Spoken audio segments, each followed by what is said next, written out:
Court, and P.K. Warren presiding. Morning, ladies and gentlemen. Thank you.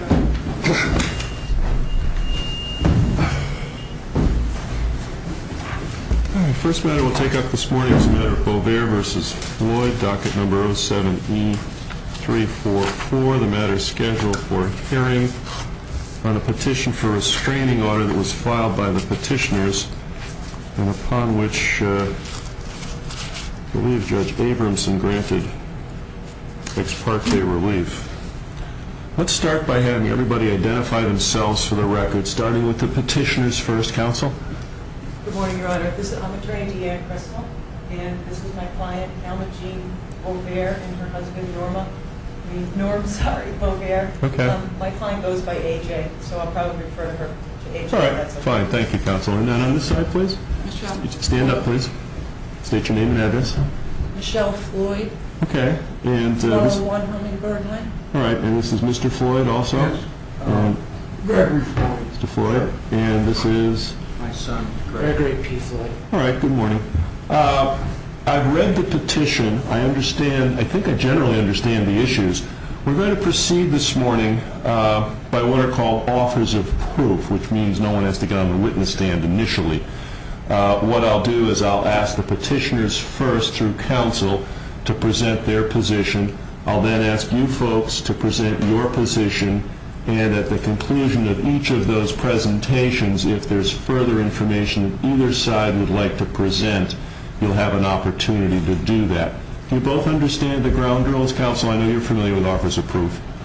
Ms. Floyd, do you understand the ground rules? We've not had an opportunity. You have to stand up if you're going to do it. we have not had an opportunity to retain counsel due to the serving us just about the day before Christmas. Fine. And we would like to have an attorney present because this goes back 12 years. Well, what you're asking is you're making an oral motion to continue this hearing subject to an opportunity to secure counsel for purposes of proceeding with the case. This is a preliminary hearing. Orders are in place currently. To the extent that there were a continuance based on your motion to secure counsel, those orders would remain in place pending a further hearing. However, I need to hear from counsel first with respect to that. Ms. Crystal? Well, Your Honor, at this point, we would strongly object to a motion to continue unless they're willing to relinquish any firearms in their possession, because Mr. Floyd has threatened my client with use of his gun. All right, let me just look and see what Judge Abramson's initial order said.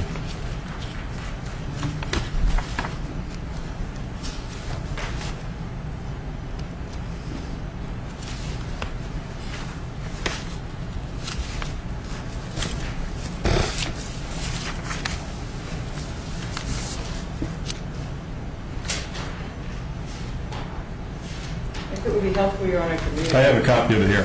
I had to find it in the file. Okay. Your Honor, may I have? One moment, please.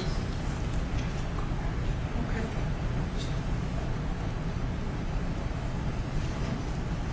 All right, I've reviewed Judge Abramson's orders. Ms. Floyd?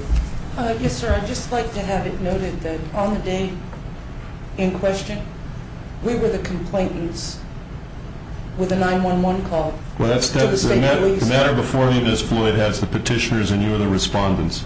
You can talk about the issues when you get to your presentation. Okay. Given the information that's been provided in my review of the petition, I'm going to deny the request for a continuance today. I'm going to proceed with the hearing on offers of proof, and to the extent that orders are entered, you'll obviously have an opportunity to review those and seek counsel with respect to those orders. So your oral motion to continue is denied. What we're going to do now is proceed first with Ms. Crystal providing me with an offer of proof. And again, I've read the petition. As I understand this had to do with an issue in a driveway, access in and out of a driveway. Are your clients, is there a joint driveway here? I didn't have a chance to go out to the property to actually view it, which I would have liked to have done. But apparently what it is that Hummingbird Lane is a private way that is, as I understand it, let's do this. It might be easier, understanding you're representing them. Maybe if Ms. Bovair or Mr. Bovair could just outline on the record what the real estate issue is with respect to this right-of-way. Or you can take a minute and consult with them. Can I just finish one more thing? Sure, go ahead. On this right-of-way, there's 4 cabins. Okay. And Hummingbird Lane, apparently, especially now with the snow, is generally only one vehicle can fit down it. And it's approximately 200 yards, 250 yards. I'm not real clear exactly how long it is. But the 4 cabins that are on it share access in and out. And in order for people to come and go, only if one vehicle is coming up and another one comes down, someone has to back up. And that's how I understand it. You want to take a moment and consult with your client on that issue?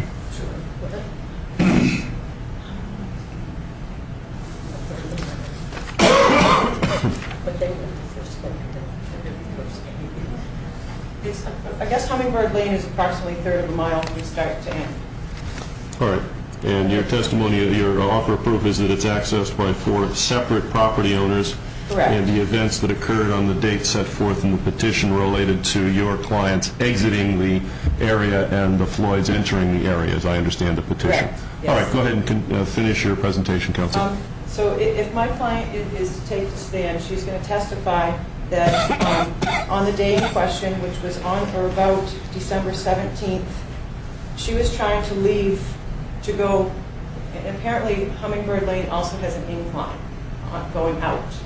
So she was trying to leave her driveway, and there's a few turns in Hummingbird Lane, and when she was coming down, she has a Cadillac, which is big vehicle, rear wheel drive, and the defendants were coming up Hummingbird Lane. Sorry, Lincoln. It's a Lincoln, not a Cadillac. Sorry, I'm not real good with cars, apparently. At any rate, the defendants were coming up the drive, and when I say defendants, I'm talking Gregory Floyd Sr. and Gregory Floyd Jr. or younger were the 2 people in the vehicle. Gregory Floyd Jr. was driving the vehicle. Sr. was the passenger. They were in an older Ford pickup truck with 4-wheel drive.